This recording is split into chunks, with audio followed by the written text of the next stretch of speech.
오늘 제목을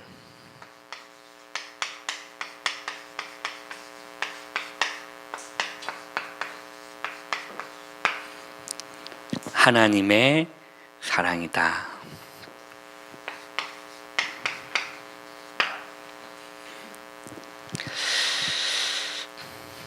사람들이 가장 목마르게 찾는 것이 아마 사랑일 것입니다. 가장 목마르게 찾는 것이 사랑일 거예요. 사랑하기를 원하고 또 사랑하며 행복하게 살기를 사람들은 원하죠. 그런데 의아하게 인생에서 가장 힘든 것이 사랑하는 것이라고 생각이 됩니다.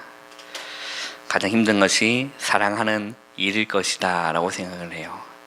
여러분들은 그렇게 생각을 하시나요? 우리가 사랑하기를 원하고 또 사랑하며 또 행복하게 기쁘게 살아가기를 이렇게 원하잖아요. 눈빛 보니까 안 원하시는 것 같은데. 원하죠. 우리가 서로 사랑하기를 원하고 또 사랑하며 행복하게 살아가기를 이렇게 원하지 않습니까? 네.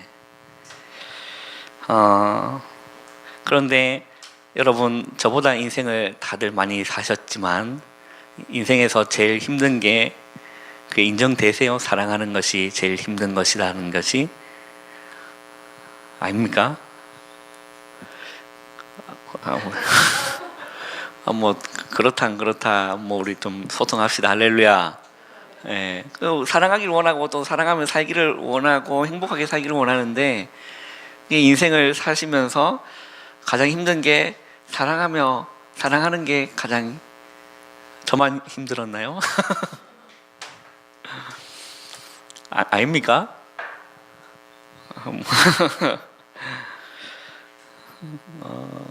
뭐 고개라도 끄덕여 보시고 좀 해보세요. 네. 뭐 이렇게 하시든지 뭐 이렇게 하시든지.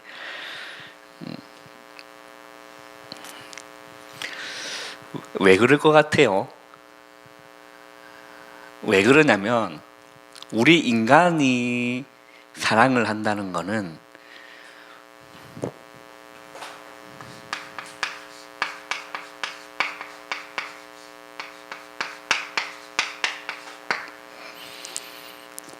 조건적 사랑이기 때문에 그렇죠.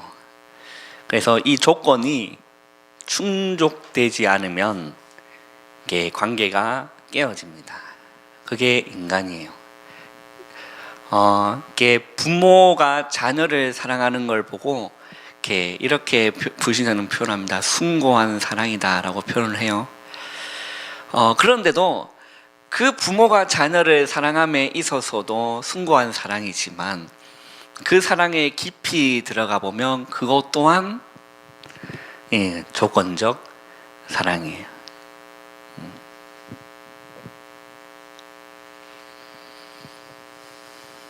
그래서 이 조건이 충족되지 않으면 관계가 깨어지기 쉽죠. 그런데 오늘 바울은 오늘 본문을 통해서 우리가 단 한 번도 상상해보지도 못하고 경험해보지 못한 사랑을 오늘 이 본문을 통해서 바울은 설명합니다. 그게 하나님의 사랑이에요.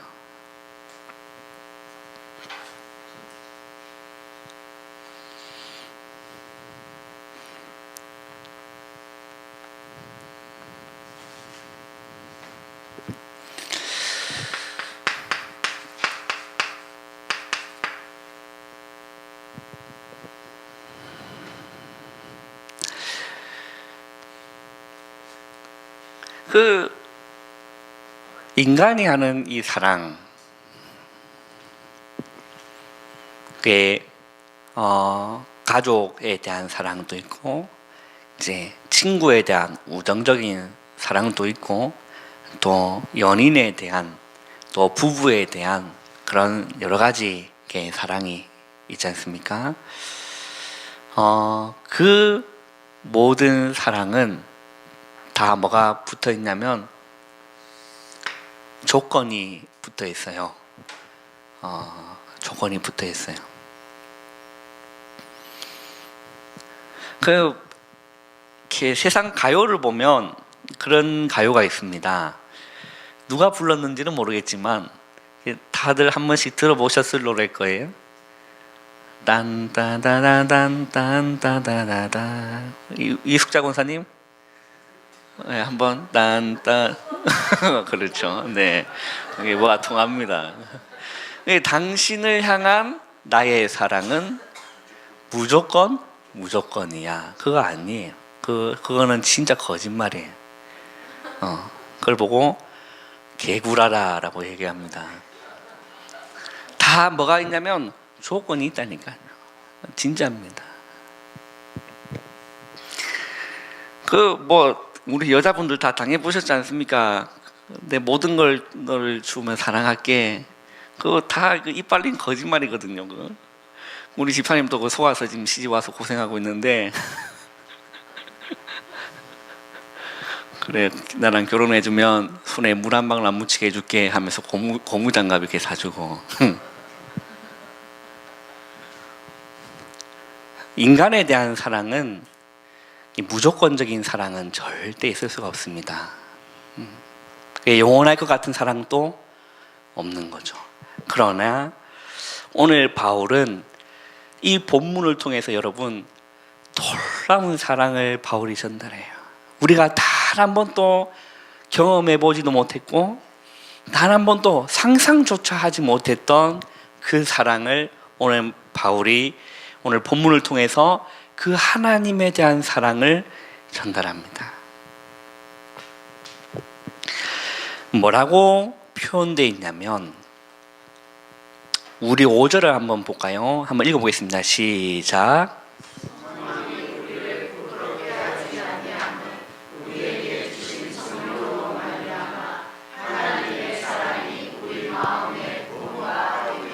자, 성령으로 말미암아라고 되어 있어요. 성령으로 말미암아 하나님의 사랑이 우리 마음에 뭐 안 됐다고요? 부음받았다.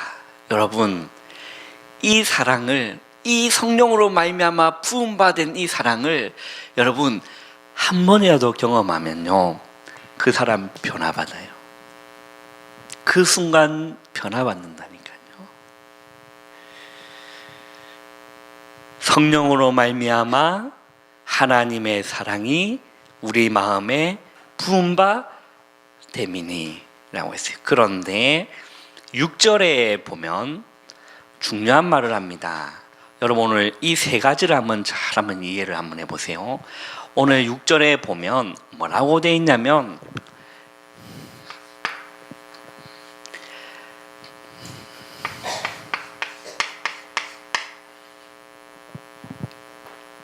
우리가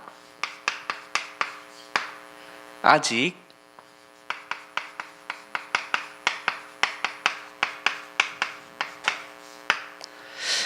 연약할 때라고 표현되어 있습니다. 그리고요, 8절에 보면 뭐라고 표현되어 있냐면, 우리가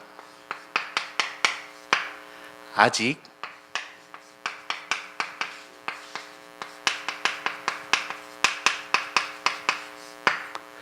죄인 되었을 때라고 표현되어 있습니다. 그리고 10절에 보면요, 뭐라고 되어 있냐면, 우리가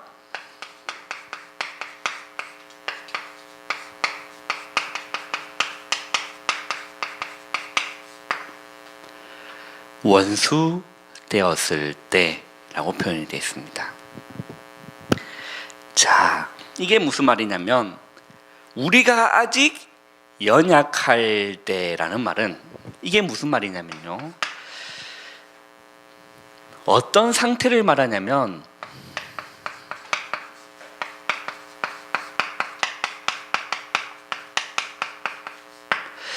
죄성을 가진 상태예요. 그리고 이 죄성을 가진 상태이기 때문에 우리 인간은 유혹에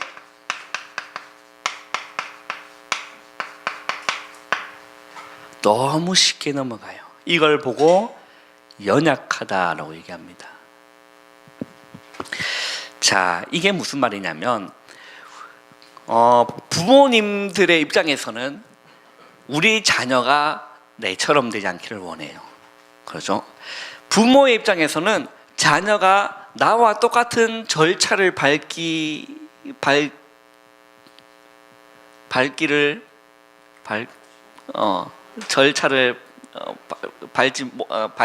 왜 이럽니까 오늘? 오늘 연꼬이네. 자, 부모님들은 우리 자녀들이 나와 같은 절차를 밟지 않기를 원해요. 그렇죠? 밟지 않기를 원해요. 그래서 수십 년을 교육을 해요. 수십 년을 양육한다니까요. 그런데 희한하죠? 무너지는 거는 일주일도 안 걸려요. 공감됩니까? 연약하다는 거예요. 이름을 밝히지 않겠습니다. 한 권사님이 이런 얘기를 해요. 우리 남편이 그렇게 교회에 충성하고 새벽기도 안 빠지고 그 예배 안 빠지던 그 사람이, 세상에 대해서 모르는 그 사람이 한 번 맛을 본 거라. 사람이 왜 저럴 정도로 순식간에 무너지는 거예요. 왜 그렇습니까? 연약하다는 거예요. 왜 그렇죠? 죄성을 가진 상태이기 때문에 그래요. 그래서 유혹에 쉽게 넘어간다니까. 이게 우리 인간이라는 거예요. 그 우리가 아직 연약할 때라는 거죠.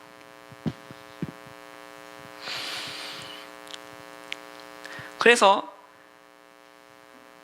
그 부모의 입장에서 그렇게 되지 않기를 원했는데 한순간에 이 자녀가 세상으로 무너지는 걸 보면 뭐가 열리죠? 뚜껑 열리는 겁니다. 난리 나는 거죠.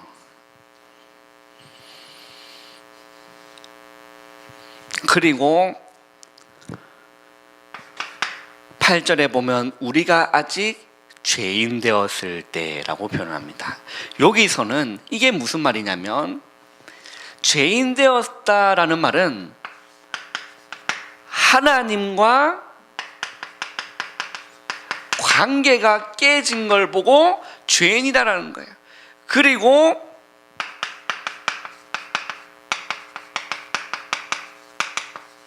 타락한 본성이 이 죄인의 상태인 겁니다. 그래서 이 타락한 본성 때문에 내 삶 가운데, 내 인생 가운데 하나님을 전혀 고려하지 않는다니까.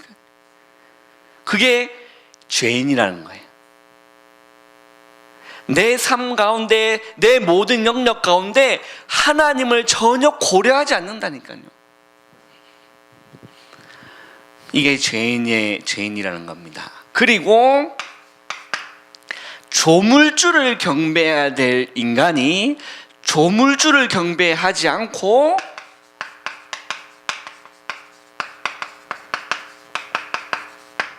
피조물을 경배합니다. 이게 죄인된 상태인 겁니다. 그리고 하나님이 원하시고 하나님이 기뻐하시는 그 삶이 아니라 뭐 어떻게 살아가냐면 정욕대로 살아가고자 하는, 이게 죄인의 상태라니까요.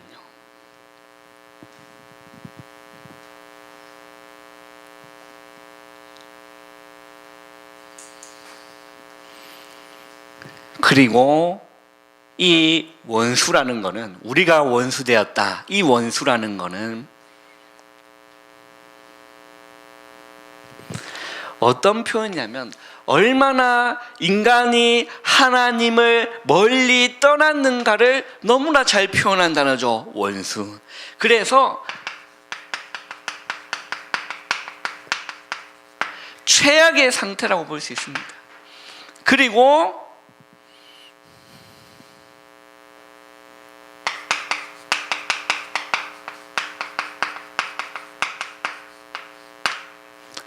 파멸의 상태가 원수인 겁니다. 자, 그런데 이런 상태, 우리가 아직 연약할 때, 우리가 아직 죄인 되었을 때, 우리가 아직 원수 되었을 때, 이때 뭐가 나타났냐면 하나님의 사랑이 나타난 겁니다. 그게 무슨 말입니까? 한번 보세요. 6절에 보면 우리가 아직 연약할 때에 기약대로 그리스도께서 경건하지 않는 자를 위하여 뭐 하셨죠? 죽으셨다. 그 7절을 한번 읽어보겠습니다. 시작.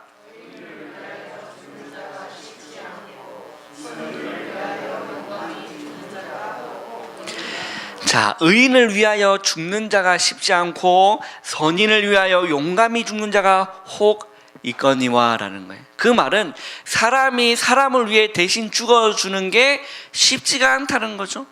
그죠? 그래서 간혹 가다가 영화에서 보면 이렇게 얘기합니다. 자기가 충성되게 섬기는 그 사람을 위해서 예를 들어서 그 사람이 장군이고 그 밑에 부하가 있다고 생각하면 그 부하가 장군, 내 인생 장군을 위해 내 한 목숨 바치겠소. 그런 사람이 간혹가다 있다니까요. 용감히. 그런데 누가 감히 죄인을 위해서 죽어주는 사람이 어디 있겠냐는 겁니다. 인류 역사상 그 죄인을 위해서 내가 대신 그 죄를 내가 짊어지고 내가 대신 그 살인죄를 그 죽을 죄를 내가 대신 주고 내가 죽을게 라는 사람이 인류 역사상 단 한 명도 나오지 않은 거예요. 그 죄인을 위해서 죽는다는 것은 불명예스러운 거예요. 그러나 나라를 위해서 죽고 그죠? 왕을 위해서 죽고 장군을 위해서 죽는 것은 혹 명예스러울 수 있다는 거예요. 그래서 용감히 그렇게 죽는 사람이 간혹 가다가 한 명 있어요. 간혹 가다가. 군대에 가면 제가 훈련병 때 어떤 얘기를 들었냐면 이제 갑자기 조교들이 너무 잘해줄 때가 있어요. 군대를 가고 이렇게 우리를 동물 취급하던 그 조교들이 갑자기 우리한테 이제 잘해주는 시간표가 있다니까요. 언제 그러냐? 위험한 훈련을 앞두고 있을 때. 언제인 줄 알아요? 수류탄 던질 때. 이제 그 한 하루 이틀 전부터 천사로 변해요. 조교들이. 왜 그렇죠? 그 까고 자기한테 던질 수 있기 때문에. 그래서 이제 훈련장에 이게 수류탄 교장에 이렇게 다 갑니다. 그러면 이렇게 장난감 몇 번 던져요. 장난감 몇 번 던지고 그 다음에 연습용, 이렇게 퐁 터지는 연습용 이렇게 몇 번 이렇게 던지고 자세 교정하고 이제 실수류탄을 던지러 이렇게 내려가요. 거기서 이게 교육을 이렇게 한 가지 해줘요. 실화를 얘기를 해주는데 이제 이렇게 한 이제 병사가 제 실수로 수류탄을 이렇게 놓친 겁니다. 까고 놓친 거예요. 그러면 다 죽게 된 거예요. 그런데 거기서 이렇게 훈련을 담당하는 장이 자기의 방탄을 벗어서 그 위에 덮고 자기가 그 위에 몸으로 덮었어요. 그래서 그 모든 훈련생을 살렸다라는 그 실화를 이렇게 얘기를 해줘요. 그 죽음은 어떤 죽음입니까? 불명예스러운 죽음입니까? 명예스러운 죽음이라니까요. 훌륭한 죽음이죠. 왜? 많은 생명을 살렸기 때문에. 그런데 예수님은요, 의인을 구하러 이 땅에 오신 게 아닙니다. 인자가 온 것은 섬김을 받으려 함이 아니요, 도리어 섬기려 하고 모든 사람의 대속물로 주려 함이라. 죄인을 구원하기 위해서 예수님이 오신 거예요. 그 예수님은 뭘 위해 돌아가신 겁니까? 죄인을 위해서 돌아가셨다니까요. 그래, 한번 보세요. 6절에 보면 연약할 때에 경건하지 않는 자를 위하여 죽으셨다. 그리고 8절 보세요. 우리가 아직 죄인되었을 때 그리스도께서 우리를 위하여 또 죽으셨다. 10절 보세요. 곧 우리가 원수되었을 때 그의 아들의 뭘로요? 죽으심으로 말미암아 뭐가 된 것입니까? 하나님과 화목하게 되었은즉 이라고 되어 있죠. 이게 하나님의 사랑이라는 겁니다. 우리가 아직 죄인 되었을 때 그리스도께서 우리를 위하여 죽으심으로 하나님께서 우리에 대한 자기의 사랑을 뭐 하신 겁니까? 확증하셨느니라. 하나님이 죄인인 우리를 얼마나 사랑하시는지 자기의 독생자들 예수 그리스도를 십자가에 죽기까지 내어주신 게 하나님의 사랑을 확증시킨 거라니까. 확실히 증명한 게 뭐냐? 십자가예요. 이 하나님의 사랑인 거죠.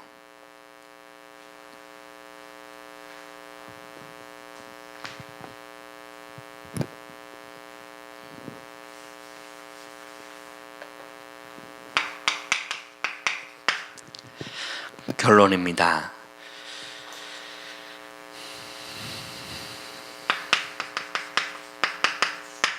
연약한 우리를 위해서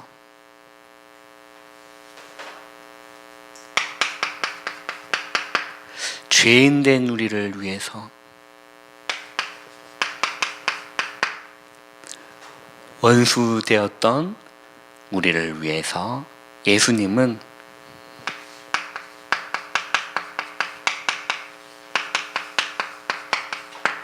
일방적 사랑이요,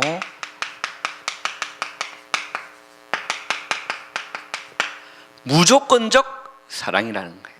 그래서 이걸 보고 아가페 사랑이라고 하는 겁니다. 그래서 그 세상 가외 당신을 향한 나의 사랑은, 잘 부르죠? 무조건이야. 그거는 인간을 향한 그 노래가 아니라 그거는 하나님께만 의한 노래가 되는 거예요. 그죠? 무조건적인 사랑은 하나님의 사랑이라. 우리에게 조건을 둬보세요. 우리를 구원할 수가 없는 거예요. 이 상태를 보라니까요. 우리가 연약하고 죄인 되었고 원수 되어 있는데 거기에 뭔 조건을 하나님 우리에게 거기에 뭔 조건을 둘 수 있겠냐는 겁니다. 조건을 두면 구원받을 자가 단 한 명도 없는 거예요. 그러나 하나님은요, 조건을 두지 않았습니다. 무조건적인 사랑이라는 거죠. 이게요, 하나님의 놀라운 은혜입니다. 우리가 여러분 진짜 눈을 감고 한번 곰곰이 한번 생각해보세요. 조금만 생각해보면 됩니다. 내가 연약하지 않느냐? 내가 죄인이지 않느냐? 내가 원수되었던 나였지 않느냐?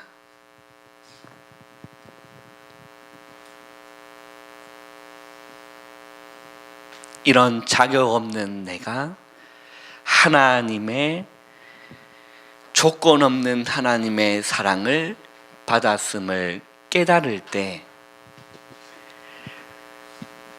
심령과 마음에서 폭불이 터듯이 뭔가 터지는 거예요. 뭘요? 깨달았을 때. 자격 없는 내가.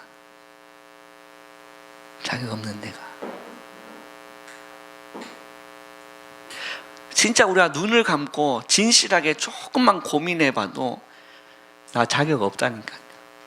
여러분 자격이 있습니까? 자격 없어요.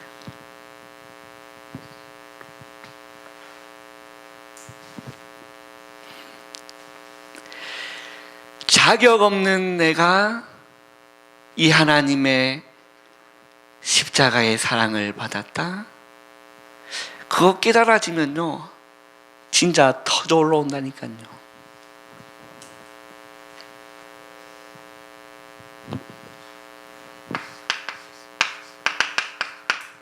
요한복음 3장 16절에 하나님이 세상을 이처럼 사랑하사 독생자를 주셨으니 이는 그를 믿는 자마다 멸망하지 않고 영생을 얻게 하려 하십니다 라고 되어 있죠.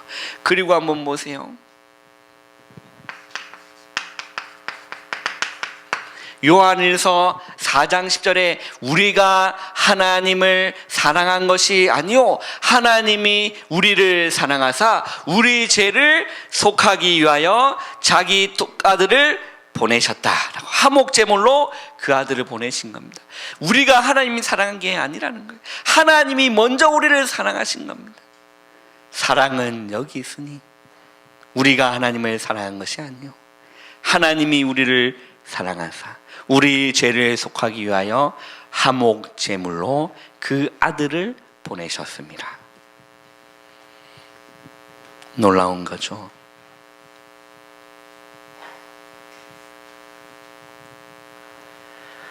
이게요 여러분 은혜입니다.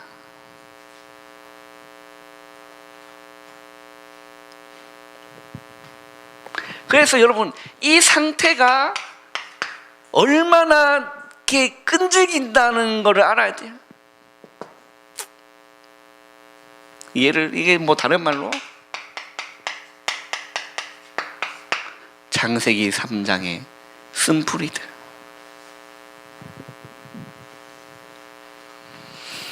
갈라디아 2장 20절에 내가 그리스도와 함께 십자가에 못 박혔나니 그런즉 이제는 내가 산 것이 아니요 내 안에 그리스도께서 사시는 것이라. 그래서 나를 죽여놓고 얼마 안 가서 희한하죠. 부활해요. 부활한다니까. 뭐가 부활합니까? 이거 부활해요. 이거. 성령의 사람으로 다시금 태어나야 되는데 십자가에 내가 그래 십자가에 죽어야지. 내가 그래서 십자가에 못 박혔지.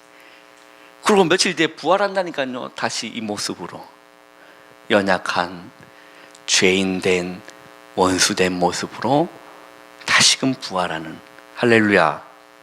저만 그렇습니까? 지금 여기서 저만 쓰레기 되고 있나요 지금? 그렇지 않습니까? 우리가 성령의 사람으로 거듭나고 부활해져야 되는데 그만큼 이게 끈질기다는 사실을 여러분 아셔야 돼요.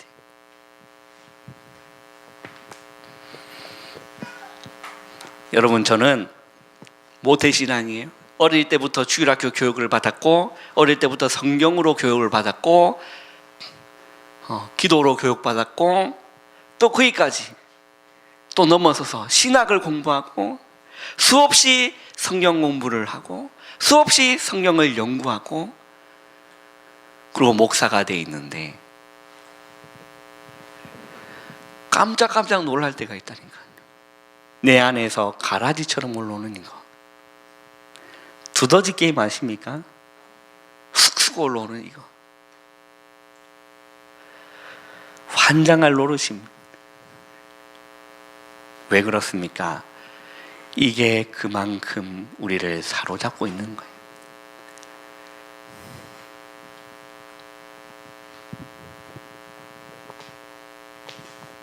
그래 바울은요 그 성령을 받고 난 뒤에도 슬그머니 올라오는 이런 모습을 보고 이런 고백을 합니다. 오호라 오호라 나는 공고한 사람이구나. 이 사망의 몸에서 누가 나를 건져내랴.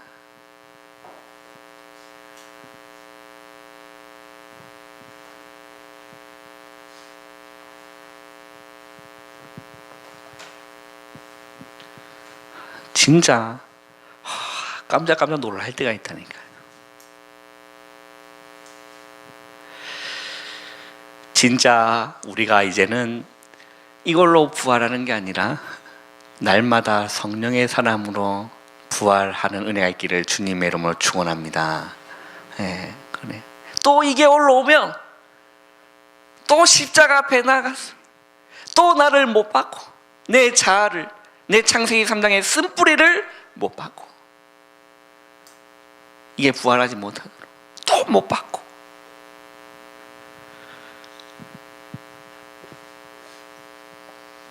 하나님의 사랑이 우리를 채울 수 있도록 또 하나님 앞에 엎드리고 또 엎드리고, 그런 하나님의 놀라운 은혜가 있기를 바랍니다. 저는 오늘 말씀 이렇게 쭉 들으면서요, 여러분들은 어떤 은혜를 받으셨는지 제가 포럼 안 해봐서 잘 모르겠지만 다 고치시는 그리스도잖아요. 많은 사람들이요,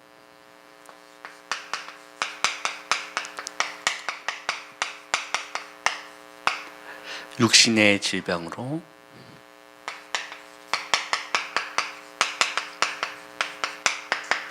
정신과 마음의 질병으로, 영적인 질병으로 뭐 하고 있습니까? 고통 가운데 있어요. 그런데 그리스도께서는요 다 고치신다니까요. 우리 이렇게 생각할 수 있습니다. 나는 안 고쳐졌는데, 나는 그대로인데.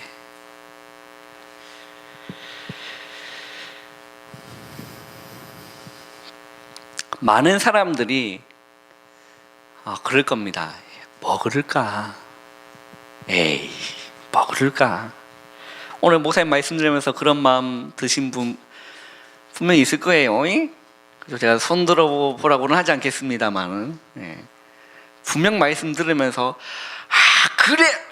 믿음으로 빡 와닿은 분도 계시겠지만, 딱 앉아가지고 에이, 뭐 그럴까? 말은 하지 않지만 표정도 은혜 받는 표정을 가지고 있겠지만, 한 마음 한 구석에 에이, 그래도 뭐 그럴까? 그걸 보고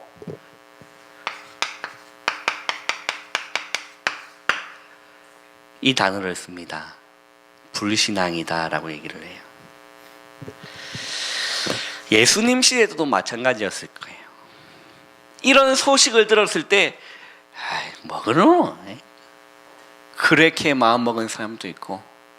그런데요, 오늘 어디서 제가 은혜 받았냐면 12년 동안 혈류병으로 앓고 있는 사람이, 그 한 여인이 나 너무 은혜 받았어요. 어떻게 표현을 했냐면요,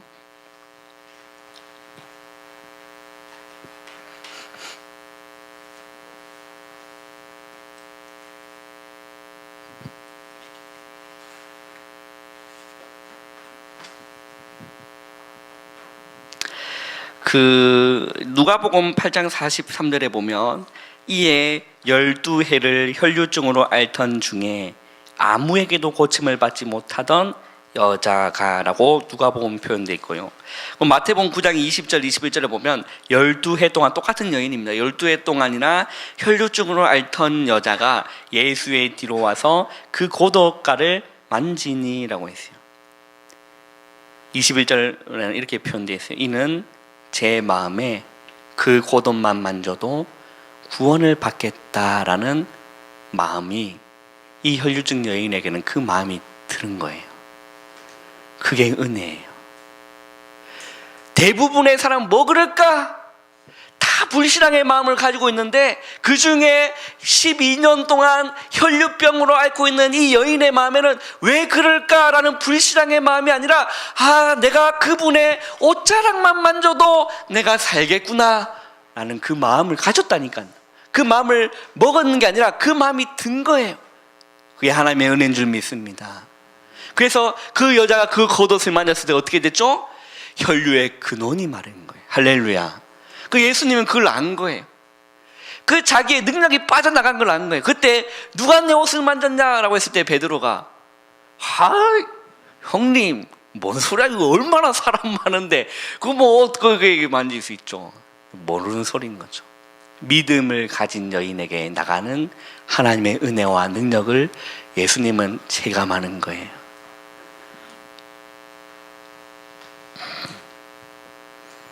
끊임없이 올려오는 연약하고, 우리가 아직 연약할 때, 우리가 아직 죄인 되었을 때, 우리가 아직 원수 되었을 때 슬금 올라오는 불신앙, 모가지를 꺾어버리시기를 주님의 이름 축원합니다.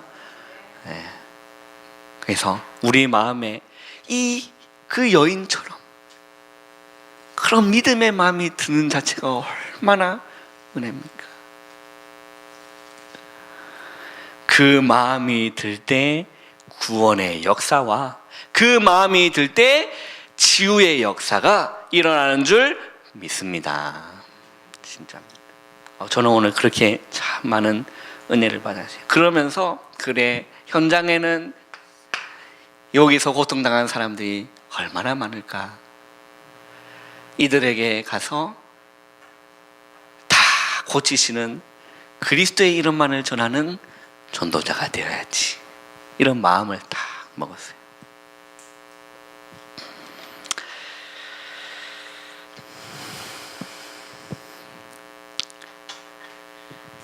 하나님의 그 사랑, 우리가 표현할 수도 없고 우리가 상상할 수도 없는 그 하나님의 사랑이 저와 여러분 또 우리 교회에 풍성히 임하기를 주님의 이름으로 축원합니다. 우리 기도하겠습니다가 아니라 찬양 한 장 하시겠습니다. 우리 151장.